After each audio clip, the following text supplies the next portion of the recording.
La líder política venezolana María Corina Machado anunció una nueva fase de la estrategia de la oposición para lograr el reconocimiento de los resultados electorales que aseguran dan la victoria a Edmundo González Urrutia en las elecciones presidenciales. Demostramos el valor del voto cuando el voto cuenta y la capacidad de organización y movilización ciudadana que tenemos. Cuando creyeron que nos quedaríamos sin opciones para la elección o que nos íbamos a salir de la ruta, Edmundo González se convirtió en esa ruta a la democracia. Y cuando intentaron engañarnos con unos resultados electorales falsos, una vez más marcamos un nuevo estándar mundial en cuanto a protección del voto y les demostramos la verdad de nuestra irrebatible victoria. Nicolás Maduro llegó al final de su camino. Perdió todo contacto con la realidad. No entiende nada de lo que está pasando en Venezuela. En cuanto a nosotros, una nueva fase de la estrategia se ha iniciado. Así que a prepararnos para mantener esta fuerza y cohesión interna y a una nueva forma de organizar y movilizar la calle, en la que seremos altamente efectivos, corriendo el menor riesgo posible. Además, aseguró que las tácticas de la oposición son diversas y el oficialismo no podrá evitar el avance de cara a una transición democrática en el país. En ese sentido, Machado pidió a los venezolanos serenidad y confianza. Cabe destacar que la oposición convocó a los ciudadanos a las calles este 28 de agosto, cuando se cumple un mes de las elecciones presidenciales. En Caracas, la concentración será en la avenida Francisco de Miranda, a la altura del Centro Comercial Lido, a las 11 de la mañana. Entre tanto, el Consejo Nacional Electoral afirmó que acatará la decisión del Tribunal Supremo de Justicia que respalda la cuestionada victoria de Nicolás Maduro en las elecciones del 28 de julio en Venezuela. Por medio de un comunicado, el CNE informó que en el lapso de ley cumplirá con lo ordenado por la Sala Electoral del Tribunal Supremo. Indicó la misiva, que fue firmada por las autoridades electorales, a excepción del rector principal Juan Carlos del Pino. Una de las peticiones del máximo tribunal del país fue dar a conocer la publicación de los resultados definitivos conforme lo dispuesto en el artículo 155 de la Ley Orgánica de Procesos Electorales. Dicha ley establece que la difusión de resultados se deben hacer dentro de los 30 días siguientes a la proclamación del candidato electo. El Poder Electoral añadió que el órgano judicial confirmó el presunto ataque cibernético sufrido en el sistema electoral el pasado 28 de julio sin que hasta ahora se conozcan más detalles de esto. Más temprano, el rector del Pino publicó una misiva denunciando algunas irregularidades que se presentaron al emitir los resultados de la jornada electoral. En una de ellas se mencionó que el ataque cibernético fue utilizado para impedir la emisión del primer boletín. Además, sostuvo que las actas electorales tenían que haber sido publicadas 48 horas luego de los comicios realizados. Por medio de un comunicado, enfatizó que tras el cierre de mesas de votación se evidenció un incumplimiento de normas y reglamentos esenciales cuando se reportaron incidentes de desalojo de testigos de la oposición. A su juicio, esto constituyó una violación directa a los principios de equidad y de inobservancia de los derechos de los electores a tener acceso a las actas de votación, comprometiendo la legitimidad del proceso en esos centros. Y exministros de Relaciones Exteriores de México, Ecuador, Perú, Chile, Colombia, Paraguay, Argentina, Brasil y Uruguay denunciaron que el máximo tribunal venezolano y el Poder Electoral carecen de imparcialidad e independencia tras el aval que el Tribunal Supremo de Justicia le dio a los resultados emitidos por el CNE. Además, los ex cancilleres latinoamericanos respaldaron los esfuerzos diplomáticos para que se respete la soberanía popular. En este sentido, pidieron la publicación y verificación de las actas. El Ministerio Público citó por segunda vez a Edmundo González Urrutia, quien no asistió el día de hoy al primer llamado por considerar que no cuenta con garantías. La Fiscalía General de la República anunció este lunes que ha citado por segunda vez al candidato presidencial de la principal coalición opositora, Edmundo González Urrutia, luego de que no asistiera al primer llamado. La segunda comparecencia está prevista para este martes 27 de agosto a las 10 de la mañana, a fin de rendir declaración en relación a los hechos que investiga ese despacho. relacionado con la publicación y mantenimiento de la página web resultadosconvenezuela.com, por la presunta comisión de los delitos de usurpación de funciones, forjamiento de documento público, instigación a la desobediencia de las leyes, delitos informáticos, asociación para delinquir y conspiración. Así se lee en el texto de la boleta. En la página web mencionada, la plataforma unitaria publicó el 83.50% de las actas que sustentan la victoria de Edmundo González Urrutia. El domingo, a través de un video publicado en las redes sociales, González Urrutia expresó que la Fiscalía lo pretende someter a una entrevista sin que se precise en qué condición se espera que comparezca, y precalificando delitos que aseguró no ha cometido.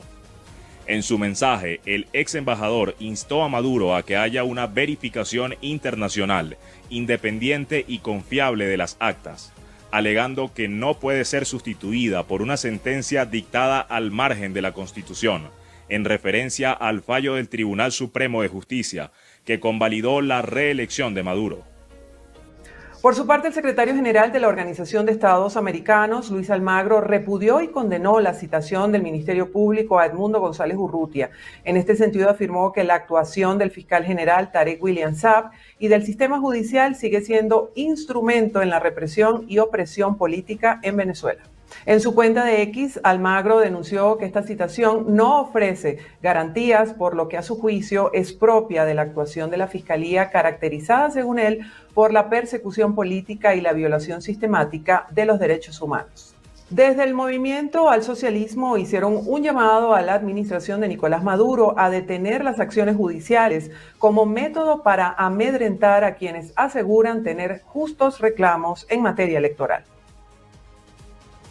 María Verdeal, secretaria general del MAS, manifestó que esta manera que está utilizando la administración Maduro de perseguir a todo el que piense que Edmundo González fue quien ganó la elección del 28 de julio, ni traerá acuerdos ni paz al país.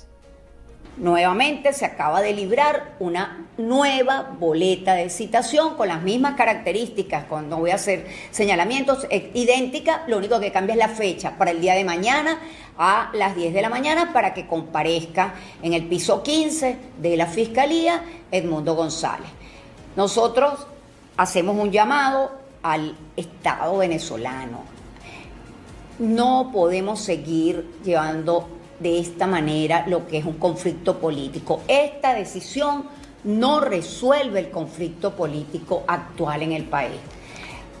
El amedrentamiento, la persecución, las detenciones masivas, lo que significa los traslados. Nosotros tenemos un compañero, Richard Granadillos, del MAS, secretario general del MAS en Palo Negro. El día sábado le raparon el pelo, lo uniformaron, desde Aragua lo trasladaron a la cárcel de Yare por delitos de terrorismo. No podemos seguir con persecución. Aquí todos no son terroristas, no son fascistas, no son de la ultraderecha, y con detenciones, con abuso de poder, con la posibilidad de encarcelamiento para dirigentes políticos y para ciudadanos comunes, con más de 2.000 presos, y decir que eso es una gran labor por parte del Estado y crear cárceles especiales para los terroristas. Eso no es cierto. Quien sale a manifestar, las manifestaciones pacíficas están contempladas en nuestra Constitución. Después que el rector del Consejo Nacional Electoral, Juan Carlos del Pino, publicara un comunicado en el que expresa que no pudo estar en la sala de totalización el día de las presidenciales, en el MAS se hacen la pregunta sobre quién no le permitió estar. El comunicado casi es un secreto a voces, que todos conocemos el contenido del comunicado. No hay mayor sorpresa en lo que señala expresamente en el comunicado, por decir, no hay ninguna novedad. Lo que sí es una novedad es por qué él no pudo estar en la sala de totalización. Se lo impidieron, por qué no participó. Esas son dudas que quedan en cuanto a la participación, pero el simple hecho que el rector del Pino diga que no estuvo en la totalización, y ya tenemos una declaración previa como un testigo de Enrique Márquez que dijo que sí estuvo en la sala de totalización y que el primer boletín no fue impreso, determina que hay irregularidades, por decirlo menos, dentro de lo que es el proceso de totalización y de escrutinio del CNE. Miembros del partido Movimiento al Socialismo exigieron la inmediata liberación de la periodista Carmela Luongo, detenida este domingo, así como del resto de políticos y sociedad civil privados de libertad después del 28 de agosto.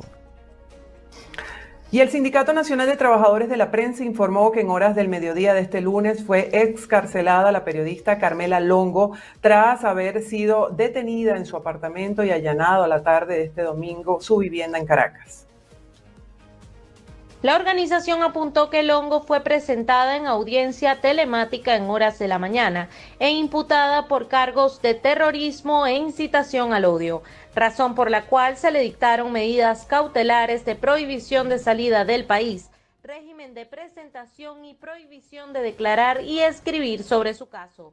Desde la Junta Directiva del Colegio Nacional de Periodistas, manifestaron su preocupación por el trato hacia los trabajadores de la prensa en el contexto postelectoral.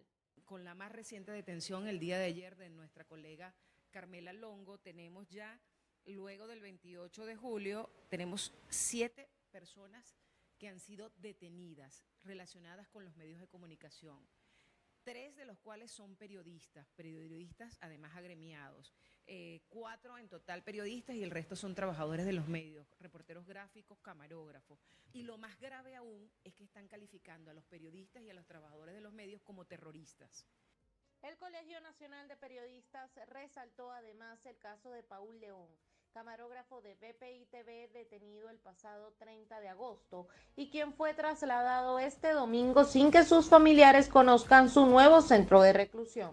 Un muchacho camarógrafo, próximamente periodista, estesista, 30 años que le han imputado además con una audiencia que se llevó en el contexto de todos los detenidos, es que ni siquiera los hacen de manera individual. Los periodistas no somos terroristas, los periodistas somos trabajadores al igual que cualquier persona y además somos defensores de la libertad de expresión y según lo que dice nuestra ley, somos defensores y garantes de la democracia, principio que por cierto, viendo todas estas cosas, está vulnerado en nuestro país. Es importante destacar que según datos aportados por la seccional Caracas del Colegio Nacional de Periodistas, se han registrado al menos 76 ataques contra la prensa en Venezuela desde el pasado 29 de julio. Y familiares de detenidos por las protestas postelectorales en el estado Carabobo denunciaron que sus seres queridos fueron trasladados sin previo aviso y desconocen su paradero. Familiares de detenidos tras las elecciones presidenciales del pasado 28 de julio permanecen alrededor del internado judicial de Carabobo, conocido como el Penal de Tocuyito, exigiendo respeto por sus derechos humanos y libertad inmediata. Aseguran que fueron trasladados desde la Policía Nacional Bolivariana hasta el Centro de Formación Hombre Nuevo El Libertador este domingo 25 de agosto y hasta la fecha desconocen sobre el estado de salud de sus familiares. Tengo a mi hijo ahí desde el 30 de julio. Me lo tomaron a la fuerza, sacaron de una casa, destruyeron las puertas de esa casa y lo sacaron. Él no estaba en protestas. Tengo pruebas de que mi hijo no estaba en protestas, solamente tiene 18 años. Pasamos 21, 22 días algunos, porque unos fueron detenidos el 29, otros el 30. 22 días para poder verlo solamente 20 minutos. No sabíamos nada de ellos, estaban incomunicados, porque por supuesto dentro de esos recintos no hay cómo comunicarse hacia las afueras. Ayer a las 3 de la mañana fueron sacados de la PNB y fueron trasladados a este lugar. Todos nos vinimos acá porque fueron trasladados sin avisarnos, no nos avisaron nada. Desde ayer que llegaron acá, nosotros no sabemos nada de ellos. Pedimos información y nos dijeron que en una hora nos daban información. Cuando eran las 12 del mediodía no sabíamos nada. No nos dieron información, nos dijeron que viniéramos el día miércoles. Nosotros no tenemos allá adentro objetos, son nuestros hijos, son esposos, son hermanos, son padres de familia. Mi hijo apenas tiene 18 años, no es un vagabundo, no es un muchacho de la calle y tampoco estaba manifestando en ninguna parte. Vuelvo y repito, me lo sacaron como a muchos de las casas, porque penetraron en las casas rompiendo las puertas, violentando a las familias. Les pido justicia y que esto llegue hasta altas instancias. Hay gente que estaba saliendo de su trabajo, hay gente que simplemente pasó y estaba en una marcha y se tomó una foto como le pasó al mío. Listo. Entonces, aquí estamos muchos, todos pueden hablar de verdad sin miedo. Jehová Dios nos proteja a todos y esperemos que por esto, por tratar de defender a mi esposo, no es que mañana me van a tocar la puerta y me van a meter en un calabozo. Porque nadie quiere hablar, es por eso, por miedo. Porque si hablas, te van y te buscan. O si no, contra ellos mismos. Y aunque están encerrados, siguen sufriendo. Le rasparon el coco como que si fueran unos terroristas. Los humillaron, los cambiaron de uniforme, todo. O sea, los arrastran hasta acá y nada. Vean, son gente inocente, gente inocente. En la PNB habían 103 personas detenidas, pero no trasladaron ni a mujeres ni a menores de edad. Hasta ahora se desconoce la cifra exacta de quienes fueron trasladados.